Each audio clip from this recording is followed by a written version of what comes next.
هر روز یک روز نیست. بار اول در شهر مسکو. دمی باشد مکن فکره، کمی راحت فراغت کن. پس وخوری روبرو. زنده باش ای وطن، تاجیکستان آزاد من. 18 نوامبر ساعت 17 ما شما را انتظار. Если стало трудно очень. حکایه و قصه های تربیوی، نمایش فیلم. پسرم چه خیر؟ نبیرم کلون شده است؟ شکر کن. کاری دشواری تو؟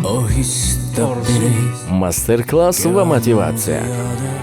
وعده نمیدیم، اما کوشش میکنیم تا شما از اونجا یک قوه بگیرید و یا غذای معنوی. پس تا دیدار.